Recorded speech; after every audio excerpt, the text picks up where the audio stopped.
Hello दोस्तों, नमस्कार। मैं रविशकर और हम पढ़ रहे हैं एनसीईआरटी बेस्ड राजस्थान जीके। ये हमारी राजस्थान अध्ययन की बुक चल रही है और इसका आज 10वां अध्याय है जो है लोक संस्कृति एवं कला। इसके बारे में हम पढ़ रहे हैं और जो 6 क्लास है इसका ये लास्ट अध्याय है। आज हमारी ये 6 क्लास की जो बुक है ये कंप्लीट हो रही है यहाँ पर। इसके बाद हम 7वीं क्लास जो शुरू करेंगे। तो 10वां अध्याय जो है इसके बारे में आज हम पढ़ने वाले हैं और इसके अंदर 10वां अध्याय लोक संस्कृति और जो कला का है। इसके अंदर जो पहला टॉपिक है जो है भाषा और बोली, यानी राजस्थान का जो क्षेत्र है इसके अंदर संपूर्ण राजस्थान के अंदर कौन कौन से बोली बोली जाती हैं और ये किस क्षेत्र के अंदर मुख्यतः बोली जाती हैं। तो इसके बारे में हम देखते हैं, थोड़ा सा मैप के थ्रू देख लेते हैं। तो भाषा और बोली, तो राजस्थान का जो उत्तरी भाग है यहाँ पर जो हनुमानगढ़ का गंगानगर जो क्षेत्र आता है अनूपगढ़ का, यहाँ पर थली भाषा बोली जाती है। और बीकानेर के अंदर कौन सी भाषा बोली जाती है? बीकानेरी बोली जाती है। मारवाड़ यानी कि जोधपुर के आसपास के जो क्षेत्र है यहाँ पर मारवाड़ी भाषा बोली जाती है। और शेखावटी यानी सीकर, चूरू, झुंझुनू और नीमका थाना का जो क्षेत्र है यहाँ पर शेखावटी भाषा बोली जाती है। और जयपुर के आसपास का जो क्षेत्र है यहाँ पर ढूंढाड़ी भाषा बोली जाती है। और जो अलवर भरतपुर का क्षेत्र है यहाँ पर मेवाती बोली जाती है। और हाड़ौती जो प्रदेश हैं यानी कोटा, बूंदी, बारह, झालावाड़ का जो क्षेत्र है यहाँ पर हाड़ौती भाषा बोली जाती है। और मेवाड़ जो क्षेत्र है यहाँ पर मेवाड़ी। और वागड़ी है, ये वागड़ जो क्षेत्र है यानी डूंगरपुर, बांसवाड़ा है, यहाँ पर वागड़ी भाषा बोली जाती है। लेकिन जो बागड़ी भाषा है वागड़ी तो डूंगरपुर, बांसवाड़ा के अंदर बोली जाती हैं। और जो बागड़ी है ये बीकानेर और शेखावटी का जो बीच का क्षेत्र है यहाँ पर ये भाषा बोली जाती है। और ये अहिरवाटी है, ये मुख्यतः अलवर के अंदर बोली जाती है। और उदयपुर के अंदर जो भाषा बोली जाती है वो दावड़ी भाषा बोली जाती है। देवड़ावाटी और गोडवाड़ी है ये सीकर और सिरोही और जालौर के आसपास के जो क्षेत्र है यहाँ पर बोली जाती है। तो चलिए इनको हम एक एक करके अब विस्तृत देखते हैं। तो सबसे पहले हम पढ़ते हैं राजस्थान की जो भाषा है यानी पश्चिम के अंदर और पूर्व के अंदर कौन कौन सी बोली जाती है। तो राजस्थान का जो साहित्यिक रूप है वो पश्चिमी के अंदर जो साहित्यिक रूप है उसको क्या बोलते हैं? तो उसको डिंगल बोला जाता है। जो पश्चिम के अंदर जो साहित्यिक रचनाओं की जो रचनाएं होती हैं, साहित्य की जो रचना होती हैं उसको डिंगल बोलते हैं। और जो पूर्व के अंदर है, पूर्वी राजस्थान के अंदर जो साहित्यिक रूप है उसको पिंगल बोला जाता है। और पश्चिमी राजस्थान के अंदर जो भाषा है इसका प्रतिनिधित्व करने वाली बोलियाँ कौन कौन सी हैं? तो ये हैं मारवाड़ी, मेवाती, शेखावटी और वागड़ी। ये पश्चिमी राजस्थान की जो बोलियाँ हैं मुख्यतः, और ये इसका पश्चिमी राजस्थान का प्रतिनिधित्व करती हैं। और पूर्वी जो राजस्थान है यहाँ पर ढूंढाड़ी है, हाड़ौती है, मेवाती है, अहिरवाटी है, ये पूर्वी राजस्थान की जो बोलियाँ हैं उनका प्रतिनिधित्व करती हैं। नोट, जो डिंगल है, डिंगल का उल्लेख है पिंगल शिरोमणि जो ग्रंथ था उसके अंदर मिलता है। पिंगल शिरोमणि के अंदर मिलता है। ये आपको थोड़ा सा ध्यान में रखना है कि डिंगल का उल्लेख किसके अंदर मिला है? तो पिंगल शिरोमणि जो ग्रंथ है उसके अंदर डिंगल की भाषा का उल्लेख मिलता है। अब सबसे पहले पढ़ते हैं मारवाड़ी जो भाषा है इसके बारे में पढ़ लेते हैं। मारवाड़ी पश्चिमी राजस्थान के अंदर मुख्यतः बोली जाती है। ये जो जोधपुर के आसपास के जो क्षेत्र है यहाँ पर मारवाड़ी भाषा बोली जाती है। और राजस्थान की ये मुख्य भाषा है, यानी कि सर्वाधिक जो राजस्थान के क्षेत्र है यहाँ पर मारवाड़ी भाषा बोली जाती है, यानी इसको क्या बोलते हैं? मानक बोली बोला जाता है। आगे देखते हैं। नोट, ये तो हम देख लिया। तो मारवाड़ी है, ये मारवाड़ी भाषा है। इसकी उपबोलियाँ कौन कौन सी हैं? तो इनके बारे में थोड़ा सा देख लेते हैं। तो मारवाड़ी की पहली जो उपबोली है ये है मेवाती। तो मारवाड़ी के बाद दूसरी मुख्य बोली कौन सी हो जाएगी? तो मेवाती मारवाड़ी के बाद दूसरी मुख्य बोली है। उसके बाद दूसरी है वागड़ी, ये दक्षिण राजस्थान के अंदर बोली जाती है। वागड़ी जो है ये मुख्यतः जो डूंगरपुर, बांसवाड़ा के क्षेत्र आता है यहाँ पर मुख्यतः बोली जाती है वागड़ी भाषा। और वागड़ी भाषा है इसको जॉन अब्राहम ग्रियर्सन द्वारा इसको क्या बोला गया है? तो इसको भीलों की बोली कहा है। जॉन अब्राहम ग्रियर्सन है, इन्होंने वागड़ी भाषा को भीलों की बोली कहा है। ये आपको थोड़ा सा ध्यान में रखना है, अच्छा फैक्ट है। और उसके बाद देवड़ावाटी और गोडवाड़ी, ये दक्षिणी पश्चिमी जो राजस्थान है यहाँ पर बोली जाती हैं, यानी जो सिरोही और जालौर का क्षेत्र है यहाँ पर मुख्य रूप से बोली जाती हैं। और बीकानेरी या फिर थली ये कहाँ पर बोली जाती है, ये उत्तरी राजस्थान की बोली है और ये उत्तरी राजस्थान में बोली जाती है। उसके बाद सिरोही जो बोली है, सिरोही के अंदर, और नागौरी है, नागौर के अंदर टटकी, ये सारी पश्चिमी राजस्थान की जो हैं ये यानी कि मारवाड़ी की उपबोलियाँ हैं। तो चलिए आगे देखते हैं। मारवाड़ी के बाद हम सबसे जो इसके बाद दूसरी सब महत्वपूर्ण बोली है ये हैं ढूंढाड़ी को पढ़ते हैं। तो ढूंढाड़ी है, ये जयपुर के आसपास का जो परिक्षेत्र है यहाँ पर बोली जाती है, मुख्य रूप से जयपुर के अंदर बोली जाती है ढूंढाड़ी भाषा है। इसका उल्लेख इसके अंदर मिलता है। इसका उल्लेख जो 8 देश गुजरी हैं इस ग्रंथ के अंदर ढूंढाड़ी भाषा का उल्लेख किया गया है। और ढूंढाड़ी भाषा है, इसकी बोलियाँ या उपबोलियाँ कौन कौन सी हैं, तो इसकी बोलियाँ हैं यानी उपबोलियाँ हैं हाड़ौती, अहिरवाटी, मेवाती, रागड़ी, मालवी, तोरावाटी, राजौरवाटी, चौरासी, नागरचौल, किशनगढ़, अजमेरी, काठेड़ी, जगरोती, यानी ये सारी की सारी जो उपबोलियाँ हैं ये किससे संबंधित हैं, तो ये ढूंढाड़ी जो भाषा है इससे संबंधित हैं, इसकी उपबोलियाँ हैं। तो इससे क्वेश्चन पूछा जा सकता है, जैसे इनमें से 3 ऑप्शन दे दिए, 3 तो ये दे देंगे जैसे अहिरवाटी, रागड़ी और तोरावाटी दे दिया, और चौथा कोई अदर ऑप्शन दे के हमें पूछा जा सकता है कि ढूंढाड़ी की कौन सी उपबोली नहीं है, तो वो आपको जो अलग होती है वो छाँटनी से अलग करनी है। तो चलिए आगे देखते हैं। उसके बाद हम देखते हैं हाड़ौती है, इसका देख लेते हैं। हाड़ौती का उल्लेख जो केलोंग के हिंदी व्याकरण जो ग्रंथ था केलोंग का, उसके अंदर इसका उल्लेख किया गया है, जो 1875 के अंदर ये प्रकाशित हुआ था। और ये दक्षिण पश्चिमी राजस्थान के अंदर बोली जाती है हाड़ौती बोली। और सूर्यमल मिश्रण की जो रचनाएँ हैं वो हाड़ौती के अंदर हुई है। उसके बाद पढ़ते हैं मेवाती ये पूर्वी राजस्थान के अंदर मेवाती भाषा मुख्य रूप से बोली जाती है। और जो चरणदास जी हैं, लालदास जी हैं, दयाबाई हैं, सहजोबाई हैं, इनकी जितनी भी रचनाएं थी वो किसके अंदर थी, तो मेवाती जो भाषा है बोली है इसके अंदर इनकी रचनाएं हुई थी। और इसके बाद पढ़ते हैं अहिरवाटी है, ये पूरी राजस्थान के अंदर बोली जाती हैं। और जोधराज का जो अमीर रासो है। अब हम जो सेकंड टॉपिक है इसका वो ले रहे हैं मनोरंजन के साधन। तो मनोरंजन के साधन कौन कौन से हैं इसके बारे में पढ़ रहे हैं। इससे भी क्वेश्चन बनता है 6ठी क्लास का, जो ये मनोरंजन के साधन हैं इनसे एक दो बार क्वेश्चन पूछा गया है सेकंड ग्रेड और में। तो इसके अंदर पहले लेते हैं हम प्रमुख जो खेल हैं इनके बारे में देखते हैं। प्रमुख खेल कौन कौन से हैं, तो प्रमुख खेल है वो हैं गिल्ली डंडा, सितोलिया, लुक्का छुपी, जिसे लुक्का छुपी ऐसे ही आँख मिचोलनी बोलते हैं, मारदड़ी, ये मारदड़ी वाला जो है ये सेकंड ग्रेड के अंदर पहले पूछा गया है क्वेश्चन। घोड़ादड़ी, कंचा, नरछाड़ी, लट्टू, चौपड़, चौसर, चरभर, चंगा आदि है ये प्रमुख खेल हैं जो 6ठी क्लास के अंदर दिए गए हैं। तो इनको थोड़ा सा ध्यान में रखना है। आगे देखते हैं प्रमुख लोक नाट्य शैली। तो अब हम देखते हैं प्रमुख लोक नाट्य शैली कौन कौन सी हैं। और प्रमुख लोक नाट्य शैली के अंदर प्रमुख ख्याल देखते हैं। सबसे पहले प्रमुख ख्याल के अंदर कुचामणी जो ख्याल है, ये कुचामणी ख्याल है, इसके प्रवर्तक कौन रहे हैं, तो इसके प्रवर्तक लच्छी राम जी और उगमा राम जी हैं। और उसके बाद शेखावटी ख्याल है, शेखावटी ख्याल के प्रवर्तक कौन है, तो नानूराम राणा और दुल्हे राय राणा इसके प्रवर्तक रहे हैं शेखावटी ख्याल के। थोड़ा सा आपको ध्यान में रखना है। जैसे कुचामणी ख्याल है ये नागौर के अंदर प्रसिद्ध है, और शेखावटी ख्याल ये शेखावटी क्षेत्र के अंदर प्रसिद्ध है। उसके बाद ये हेला ख्याल है, ये कहाँ पर प्रसिद्ध है, तो ये दौसा और सवाई माधोपुर के जो क्षेत्र है यहाँ पर प्रसिद्ध है। और इसको प्रसिद्धि दिलाने वाला या फिर इसका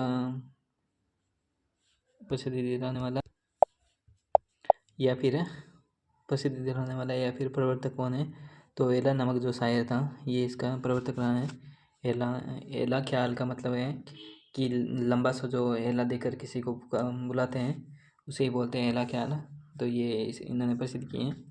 उसके बाद हम पढ़ते हैं जो नाट्य शैली है उसके बारे में देखते हैं। और इसके अंदर जो महत्वपूर्ण है वो सबसे पहले लेते हैं हम गौरी नाट्य। गौरी नाट्य है ये कहाँ का प्रसिद्ध है, तो ये मेवाड़ क्षेत्र है, यहाँ का गौरी नाट्य प्रसिद्ध रहा है। और इसके अंदर दो पात्र होते हैं गौरी नाट्य के अंदर, तुर्रा और कलंगी, ये दो पात्र हैं इसके गौरी नाट्य के। और ये तुर्रा है ये शिव का प्रतीक माना जाता है, और कलंगी है ये पार्वती का प्रतीक मानते हैं। और इसके बाद आगे देखते हैं, तो इसके अंदर हम फिर पढ़ते हैं दूसरा तमाशा। तो तमाशा के बारे में महत्वपूर्ण जो फैक्ट है उनको पढ़ते हैं। तमाशा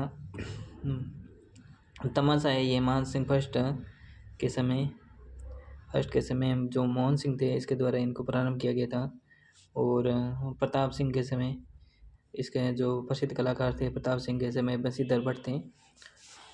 और उसके बाद देखते हैं राजदारी यहाँ कहाँ की प्रसिद्ध थी, तो ये मेवाड़ जो क्षेत्र है यहाँ की राजदारी प्रसिद्ध थी। और मेवाड़ के अंदर भी मुख्य रूप से जो फुलेरा का जो क्षेत्र है यहाँ की ये प्रसिद्ध है।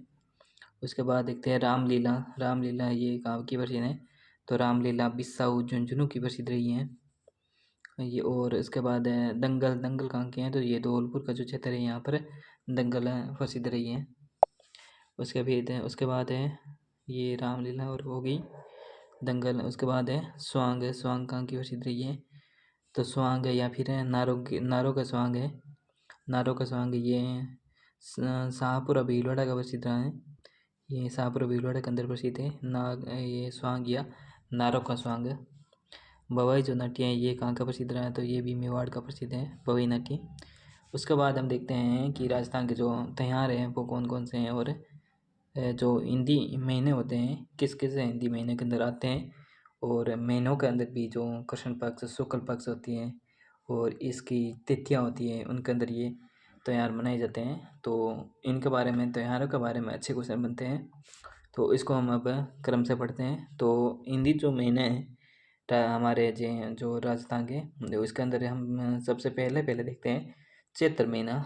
तो चैत्र से महीने स्टार्ट होते हैं, तो सबसे पहले हम लेते हैं चैत्र महीने के अंदर दो पक्ष होते हैं, जैसे कृष्ण पक्ष हैं और शुक्ल पक्ष हैं। ये हर महीने के अंदर दो पक्ष होते हैं, कृष्ण पक्ष और शुक्ल पक्ष।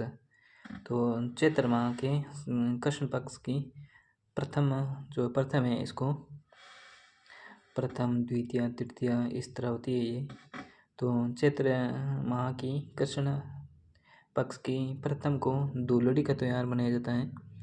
धूलड़ी का त्यौहार है ये कब मनाया जाता है, ऐसा क्वेश्चन पूछा जा सकता है। जो चैत्र माह की कृष्ण पक्ष की प्रथम धूलड़ी की त्यौहार मनाया जाता है। और चैत्र मास की जो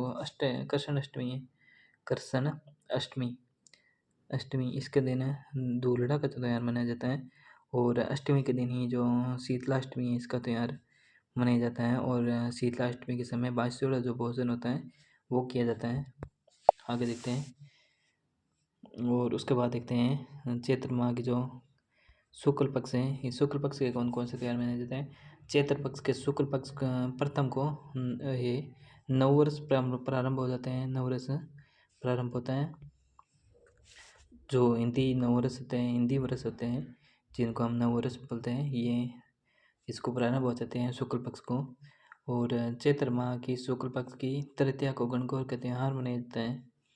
और नवमी को चैत्र माह की जो शुक्ल पक्ष की नवमी को रामनवमी मनाई जाती है, अच्छे त्यौहार है।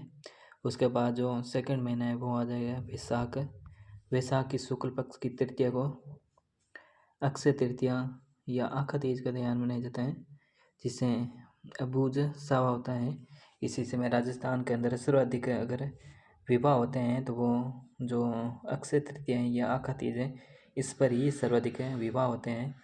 जो बाल विवाह हो या फिर विवाह हो, ये सारे सर्वाधिक मात्रा के अंदर अगर राजस्थान के अंदर कोई सभा है तो है आखा तीज वाला सभा, यहाँ पर सर्वाधिक होते हैं।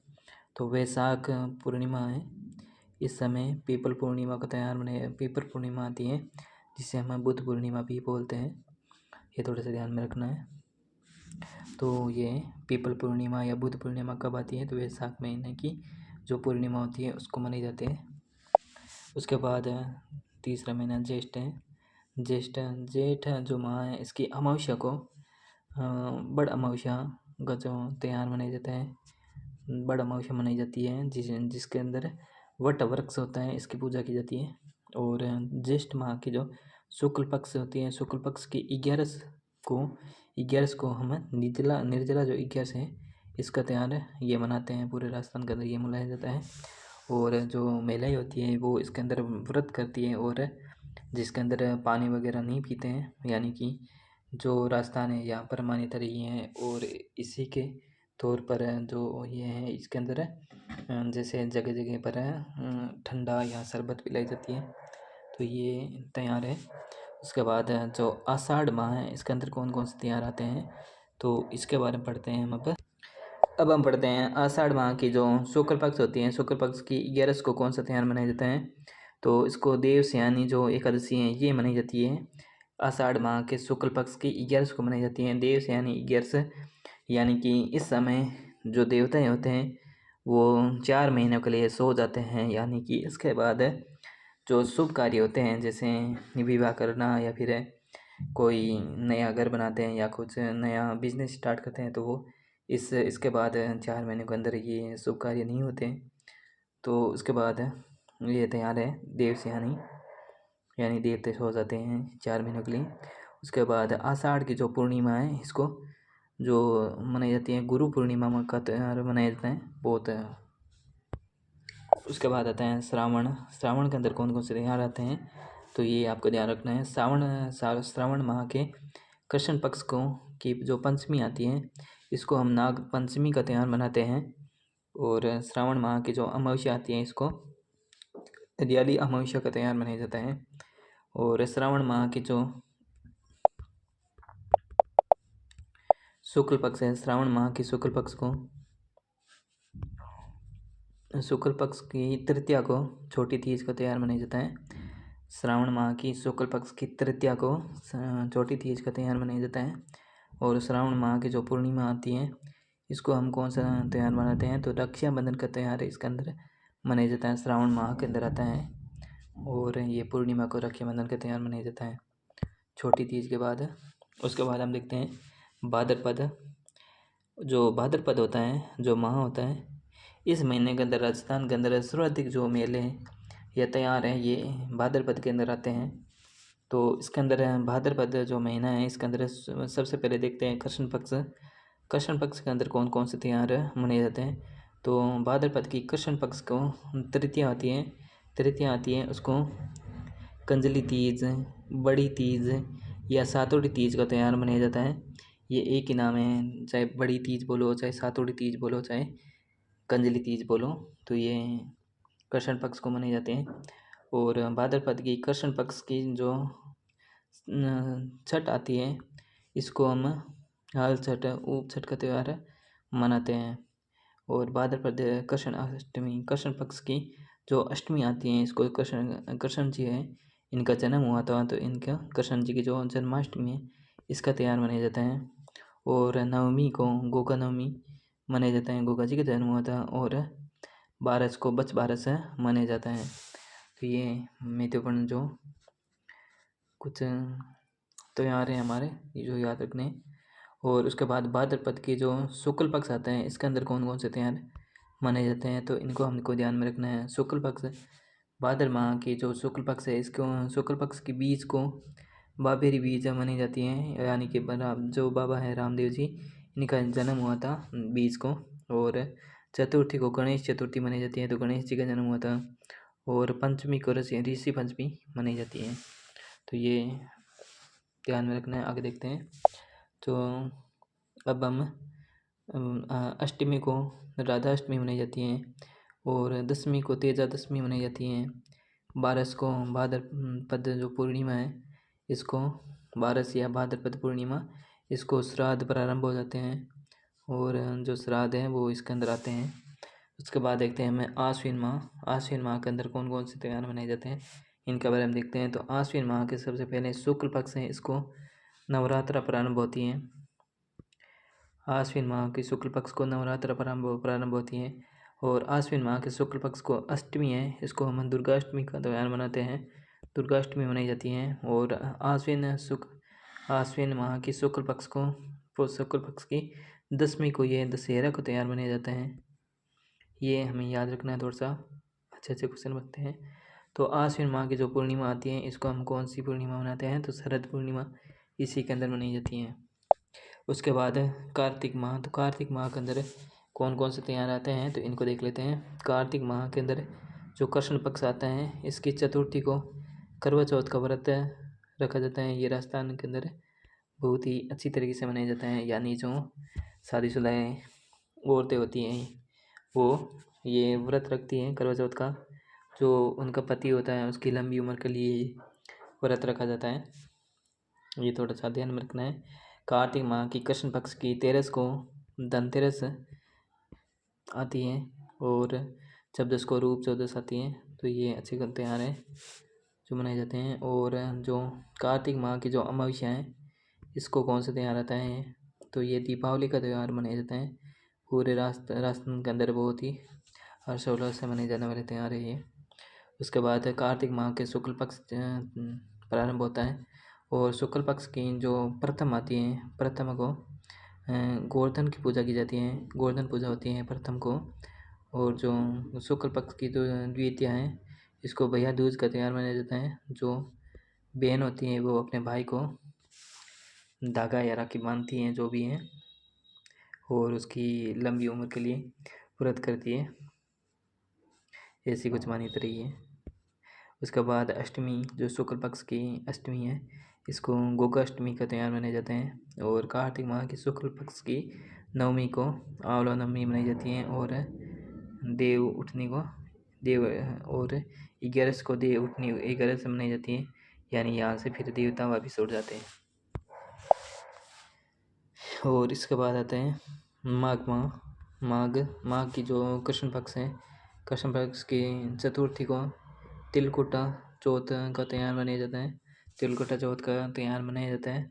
और माघ माह की जो अमावस्या होती है इसको मौनी अमावस्या बोलते हैं, यानी मौनी अमावस्या का त्यौहार होता है।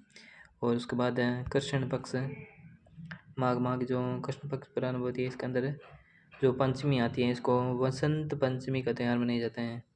और उसके बाद फाल्गुन माह प्रारंभ हो जाता है और फाल्गुन माह की जो पूर्णिमा होती है इसको होली का त्यौहार आता है, जो राजस्थान के अंदर बहुत ही अच्छी हर्षोल्लास से मनाया जाता है। आगे देखते हैं। तो ये हमारा टॉपिक है जो मेलों का या था त्यौहारों का, ये यहीं पे समाप्त होता है। बहुत ही अच्छा टॉपिक रहा था ये।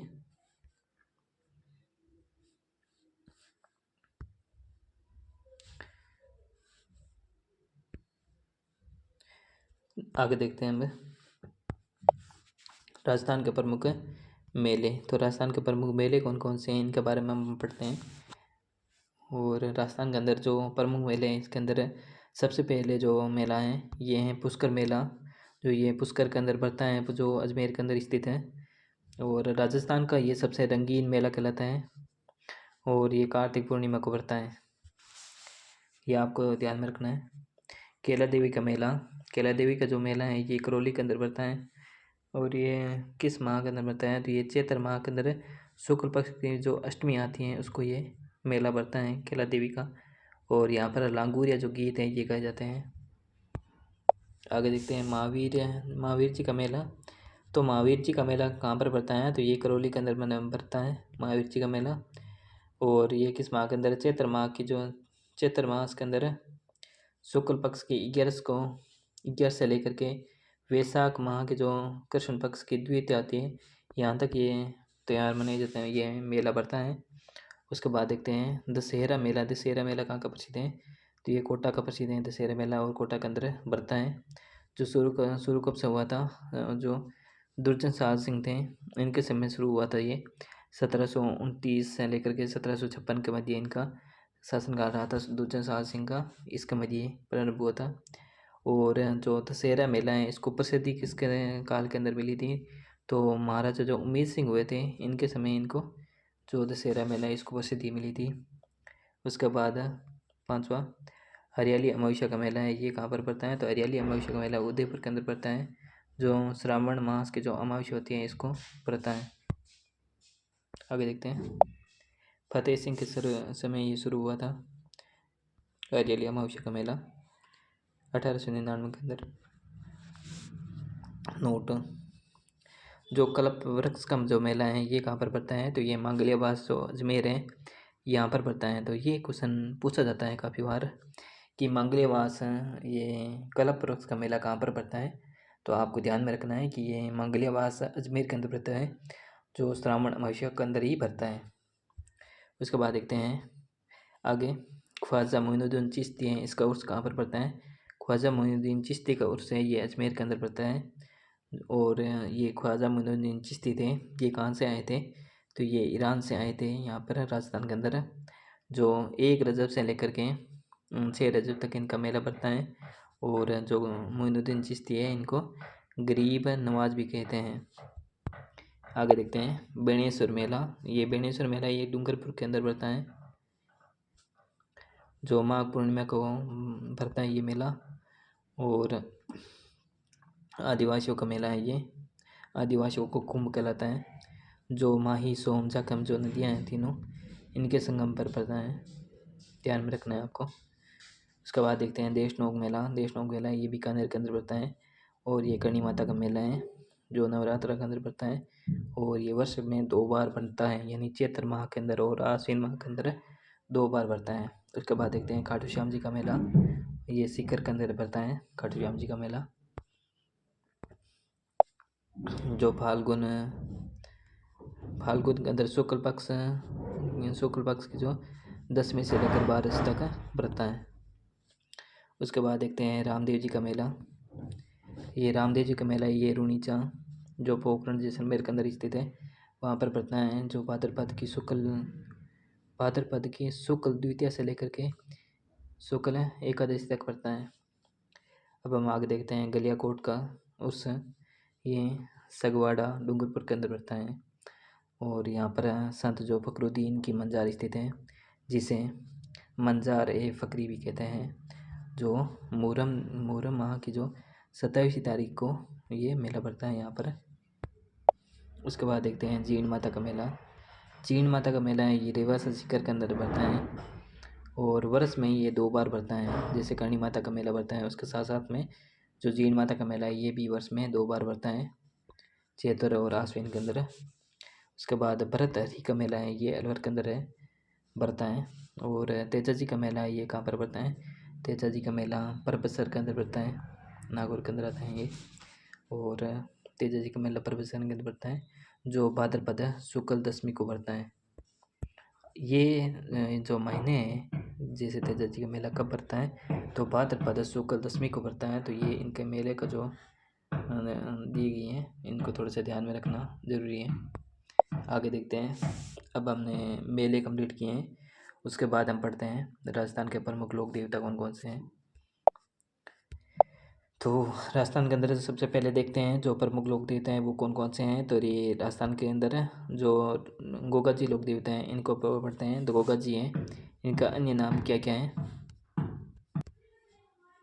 गोगा जी के अन्य नाम कौन कौन से हैं। तो गोगा जी का अन्य नाम है ये हैं न, इनको गोगा जी को नागों का देवता, नागराज, जिंदा पीर, गोगा पीर, जहर पीर आदि नामों से इनको जाना जाता है। और गोगा जी है, इनको विष्णु का अवतार, विष्णु जी है इनका अवतार माना जाता है। उसके बाद गोगा जी का जन्म कहाँ पर हुआ था, तो गोगा जी का जन्म देदर व चूरू के अंदर हुआ था। और गोगा जी के पिताजी का नाम था जेवर जी चौहान, यानी चौहान परिवार से थे। और इनके माता का नाम था बाछल दे। आगे देखते हैं गोगा जी के जो पत्नी थी उनका क्या नाम था, तो केलम दे इनकी पत्नी थी केलम दे। और पुत्र था केसरिया कुंवर जी। 5 और जो गोगा जी है इनको 5 पीरों के अंदर शामिल किया गया है। तो 5 पीर कौन कौन से हैं, तो हैं गोगा पीर, रामदेव जी पीर, बाबू जी, हड़बू जी, मेहा जी। तो ये 5 पीर हैं। तो गोगा नवमी, अब हम देखते हैं गोगा नवमी।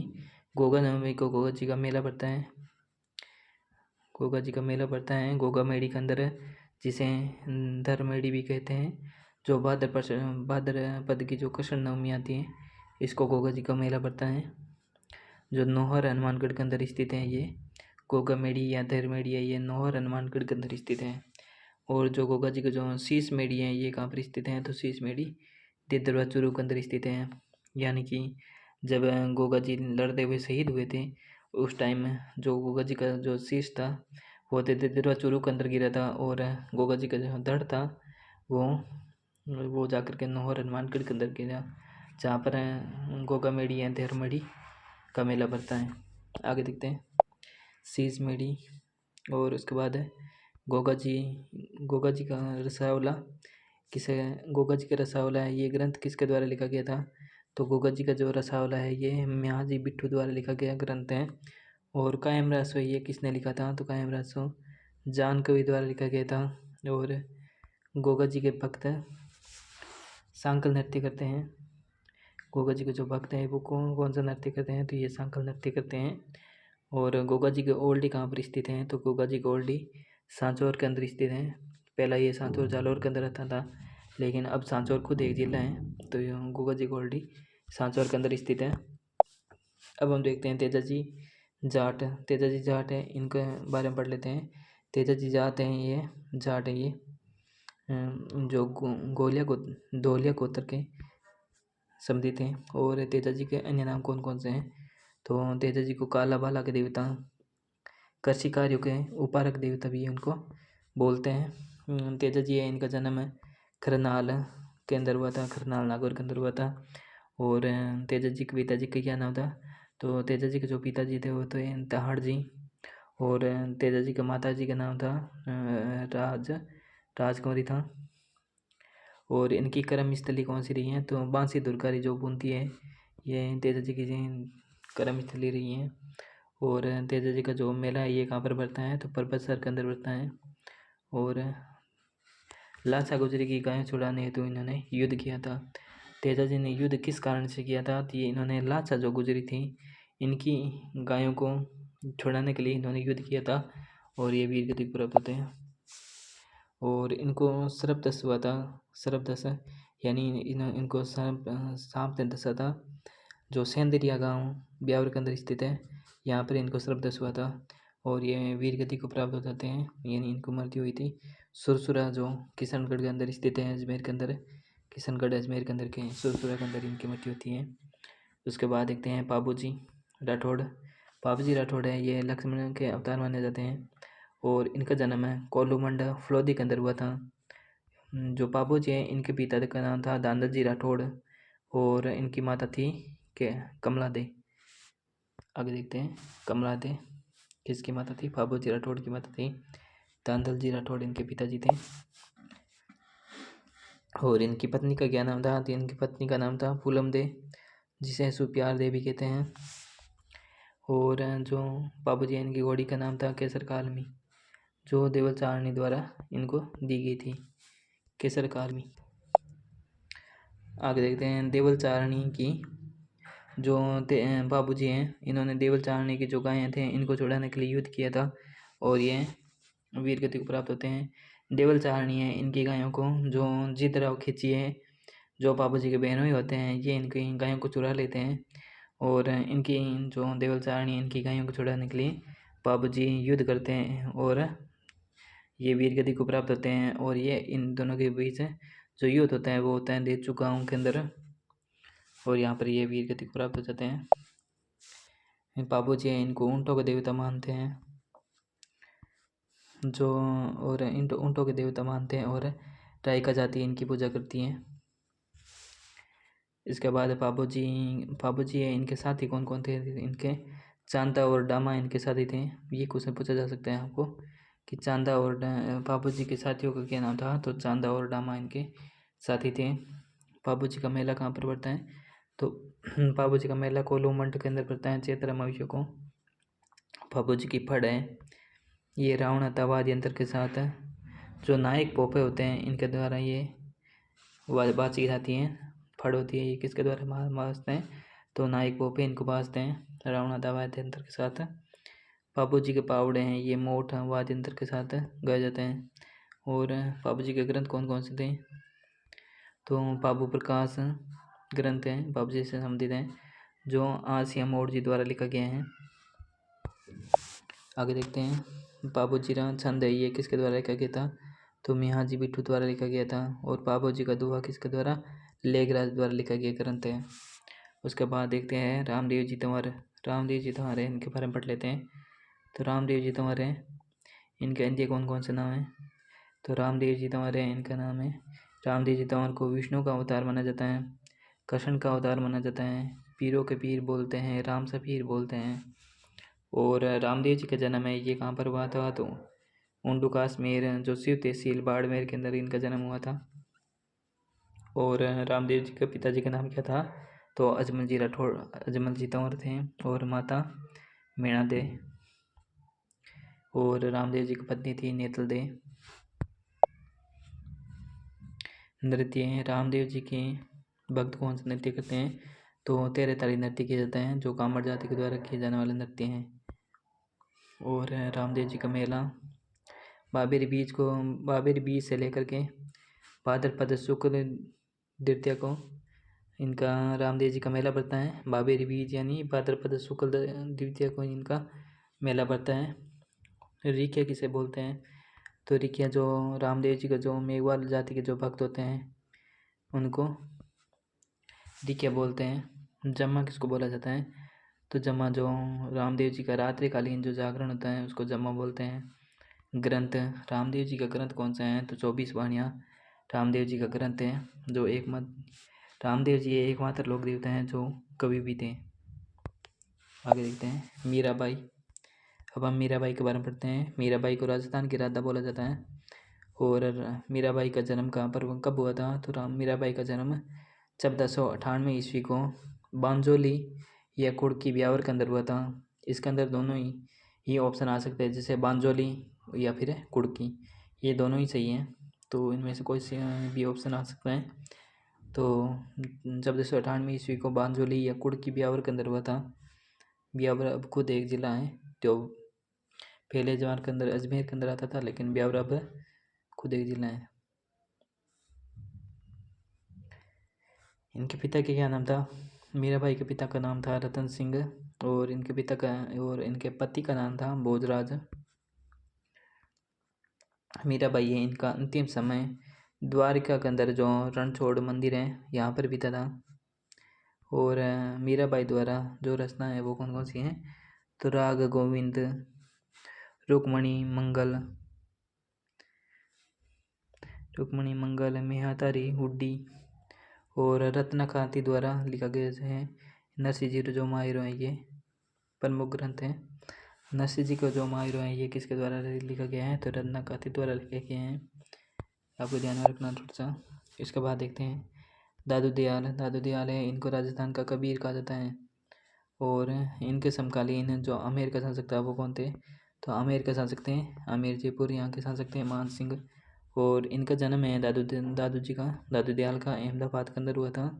और इनकी मृत्यु नारायण के अंदर होती है। और अकबर से मुलाकात कब हुई थी? तो 1585 ईस्वी के अंदर फतेहपुर सीकरी के अंदर इनको होती है, मुलाकात होती है अकबर से। और इनका जो दादू दयाल का सत्संग स्थल है ये अलग दरीबा कहलाता है। इनके 52 शिष्य थे जिनको 52 स्तंभ बोला जाता है। इनकी दादू दयाल से संबंधित 5 शाखाएं हैं: खालसा, खाकी, नागा, विरक्त और उत्तरादे। जाम्बोजी को पर्यावरण प्रेमी बोला जाता है और विष्णु का अवतार बोला जाता है। और रामदेव जो जाम्बोजी हैं इनका बचपन का नाम क्या था? धनराज था। इनका जन्म पीपासर नागौर के अंदर हुआ था। जाम्बोजी के पिता का नाम क्या था? तो लोहड़ जी था। और माता हंसा देवी था, माता का नाम हंसा देवी। जाम्बोजी की मृत्यु कहाँ पर हुई थी? तो जाम्बोजी की मृत्यु ये मुकाम तालवा के अंदर हुई थी जो बीकानेर के अंदर आता है। और इनकी जाम्बोजी की कर्मस्थली समरातल बीकानेर रही है। जाम्बोजी है, इन्होंने अपने उपदेश किस में दे रखे हैं? तो जंबवाणी और सप्तवाणी है, इनके अंदर जाम्बोजी ने अपने उपदेश दिए थे। और जाम्बोजी है इन बिश्नोई जो पंथ है इसका इन्होंने प्रारंभ किया था। और बिश्नोई जो संप्रदाय है या पंथ है इसके जो अनुयायी होते हैं ये 29 नियमों को मानते हैं, यानी 20+9 29 नियम होते हैं और इनको मानते हैं बिश्नोई। उसके बाद देखते हैं जसनाती संप्रदाय। जसनाथ जी हैं, इनका मूल नाम जसवंत सिंह था। जी इनका जन्म कतरिया सर बीकानेर के अंदर हुआ था।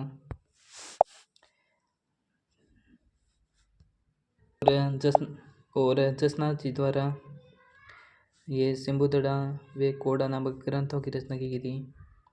और जसनाती जो संप्रदाय हैं इसकी रचना की थी। और जसनाती संप्रदाय के जो लोग होते हैं वो 36 नियमों को मानते हैं। और जसनाथ जी हैं, इनके गुरु कौन थे? तो गुरु गोरखनाथ हैं। इनके जसनाती जो संप्रदाय के लोग होते हैं ये अग्नि नृत्य करते हैं और अग्नि नृत्य करते करते फतेह फतेह का ये रणघोष करते हैं, यानी अग्नि नृत्य करते करते फतेह फतेह का नारा देते हैं। उसके बाद श्रद्धानंद जी हैं, ये शेखावटी के संत थे जो लक्ष्मणगढ़ सीकर के अंदर इनका आश्रम है। और इन्होंने नारा दिया था स्वच्छता में ईश्वर निवास करते हैं। इनका फेमस नारा था ये, स्वच्छता के अंदर ईश्वर निवास करते हैं। आगे देखते हैं अन्य बातें। तो अन्य महत्वपूर्ण बातें कौन कौन सी हैं इस टॉपिक से संबंधित उनके बारे में पढ़ लेते हैं। अन्य बातें यानी जो हस्तकला हैं इनको हम पढ़ते हैं। सबसे पहले तो काष्ठकला जो है ये कहाँ की प्रसिद्ध है? तो काष्ठकला है ये बरसी चित्तौड़गढ़ की प्रसिद्ध है। ये काष्ठकला वाला आपको थोड़ा सा ध्यान में रखना है। अच्छा क्वेश्चन बनता है कि काष्ठकला से संबंधित काफ़ी बार प्रश्न भी पूछे गए हैं। तो बरसी चित्तौड़गढ़ की प्रसिद्ध है। और ये बेवाड़ और कावड़ है ये काष्ठकला के उदाहरण हैं। यानी लकड़ी के खिलौने वे कठपुतलियाँ ये उदयपुर की प्रसिद्ध हैं। उसके बाद लकड़ी की मूर्तियाँ कहाँ की प्रसिद्ध है? तो लकड़ी की मूर्तियाँ ये जठाना गांव डूंगरपुर की प्रसिद्ध है। उसके बाद टेराकोटा कहाँ की प्रसिद्ध है? तो टेराकोटा मोलेला राजसमंद की प्रसिद्ध है। उसके बाद कागजी टेराकोटा कहाँ की प्रसिद्ध है? तो कागजी टेराकोटा ये अलवर की प्रसिद्ध है। सुनहरी टेराकोटा कहाँ की प्रसिद्ध है? तो बीकानेर की प्रसिद्ध है।